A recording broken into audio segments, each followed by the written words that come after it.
summer getaway na malapit lang sa Metro Manila. Tara na sa Norsagaray, Bulacan. Nasa 2 oras lang ang biyahe mula Quezon City.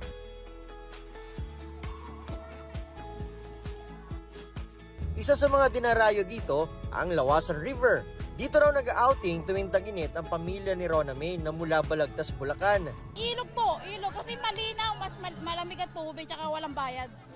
Dito na rin daw nakulayan sa wakas ang drawing na gala ng barkadang ito mula Caloocan. Mas natutuloy pagbiglaan. Sikat po kasi yung Norsagaray kaya po dito namin na piling puntahan.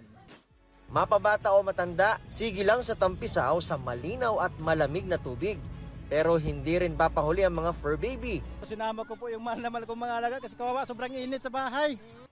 Dito sa Lawasan River, libre naman ng entrance. Pero pwede naman magrenta ng cottage na nasa 400 to 500 pesos. Pero ibang pamilya ang gusto ay nakababad dito sa ilog habang kumakain. Kaya ganito ang ginagawa. Nagpapatong-patong na lang ng mga bato na ginagawa nilang lamesa. Mas presko po sa pakiramdam at saka po sulit din. Kasi malamig. May sarili rin naman po kaming basurahan. Sinisiguro po namin na malinis bago po kami umalis.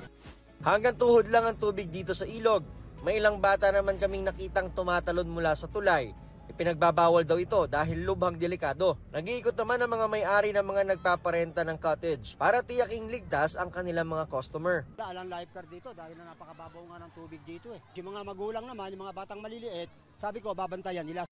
Mula pa raw nung Huwebes Santo, nagsimulang dumagsa yung mga nagbabakasyon at gustong magtampisaw dito sa Lawasan River. Kaya naman yung mga nagpapakottage ay sinusulit na raw yung dami ng tao dahil malamang pagdating ng Lunes ay magbabalik normal na muli rito.